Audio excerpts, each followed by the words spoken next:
बिहार का साप्ताहिक मौसम पूर्वानुमान का बुलेटिन आप देख रहे हैं न्यूज मीडिया मंच पर। हालांकि इसका लिंक आपको मिलेगा कम्युनिटी पोस्ट में मौसम तक चैनल पर भी। और मैं हूं देवेंद्र त्रिपाठी। इस वीडियो में बात 5 से लेकर 11 मार्च के मौसम की। बिहार के ऊपर कुछ जिलों में पिछले सप्ताह में बरसात हुई है, ओले भी गिरे हैं कहीं कहीं पर, और इसके बाद मौसम में ठंडक बढ़ गई है ज़्यादातर जगहों पर। चाहे वो पटना की बात करें या चंपारण और मधुबनी, शिवहर, सीतामढ़ी की, या सिवान, गोपालगंज, बक्सर, कैमूर, गया की, पटना से लेकर वैशाली और नीचे नवादा, बक्सर, नालंदा और पूरब में किशनगंज से लेकर भागलपुर की सभी जगहों पर न्यूनतम तापमान कम से कम इस समय बिलो नॉर्मल है। अधिकतम तापमान भी सामान्य के आसपास और कहीं कहीं पर सामान्य से नीचे है। लेकिन अब एक सप्ताह के दौरान कैसा रहेगा मौसम, क्योंकि उत्तर भारत के पहाड़ों पर एक के बाद एक WD के आने का सिलसिला बना हुआ है। और जो बारिश हुई है इन 5 दिनों में, प्री मानसून सीजन की जो पहली बरसात हुई है, उसकी स्थिति क्या है उसका एक बार एक मोटा मोटा आंकड़ा देख लेते हैं पूरे राज्य का। जिले में जरूर है कहीं कहीं पर कम, कहीं पर ज्यादा हुई होगी, लेकिन ओवरऑल पूरे स्टेट में सामान्य से लगभग दुगुनी बारिश हुई है। 1.4 मिलीमीटर वर्षा रिकॉर्ड की जाती है, रिकॉर्ड की गई है 2.8 mm, जो कि 97% सरप्लस है, सामान्य से ज्यादा है। और अब इस एक सप्ताह के दौरान यानी 5 से 11 मार्च के दौरान आपको शॉर्टकट में बता दूं कि पूरे सप्ताह के दौरान बारिश की संभावना बिहार में कहीं पर भी नहीं है।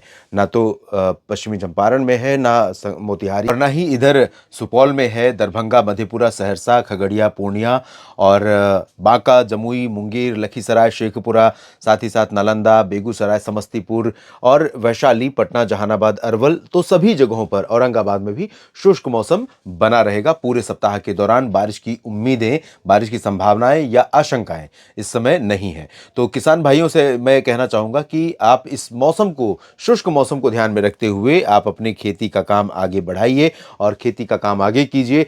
क्योंकि एक तो बारिश नहीं होनी है, इससे आपको ये क्लियर है कि आपको अगर सिंचाई करनी है तो सिंचाई समय पर कर दीजिए, इंतजार किसी का मत कीजिए। दूसरा, दो इंपॉर्टेंट चीज है जो कि एक पहला है ड्राई वेदर, बिल्कुल आसमान साफ और मौसम शुष्क, बीच बीच में छिटपुट बादल कुछ दक्षिणी क्षेत्रों में यहाँ पर दिख सकते हैं आपको। भभुआ यानी कैमूर और इधर सासाराम, रोहतास और औरंगाबाद, गया से लेकर नवादा, जमुई, बांका और भागलपुर, मुंगेर, लखीसराय, शेखपुरा, नालंदा, इन भागों में कहीं कहीं पर बादल झारखंड की तरफ से आ सकते हैं, पश्चिम बंगाल की तरफ से आ सकते हैं। कुछ बादल आपको पश्चिम से आ सकते हैं, दिख सकते हैं चंपारण और सिवान और आसपास के इलाकों में, लेकिन ये बादल भी बारिश देने वाले नहीं है। तो पहली चीज हो गई कि मौसम साफ और शुष्क रहेगा, बारिश नहीं होगी। दूसरी चीज हो गई कि तेज हवा चलेगी, और तेज हवा जो चलेगी पश्चिमी दिशा की, वो ठंडी होगी और साथ में हवा की रफ्तार काफी ज्यादा होगी, जो फसलों के लिए थोड़ा सा, जहां पर लंबी फसल होती है, जिसके तने लंबे होते हैं और कमजोर होते हैं, खासतौर पर अगर मान लीजिए गेहूं की कोई वैरायटी है जो 4 फीट, 3.5 फीट, 3 फीट से ऊपर जाती है, उसमें दाने भर गए हैं, तो उसके गिरने का, थोड़ा सा लौटने का डर रहेगा। लौटने से कोई बहुत ज़्यादा नुकसान नहीं होगा क्योंकि बारिश नहीं होगी, और नुकसान सिर्फ इतना होगा कि उसको पोषण मिलने थोड़ा सा कम हो जाता है।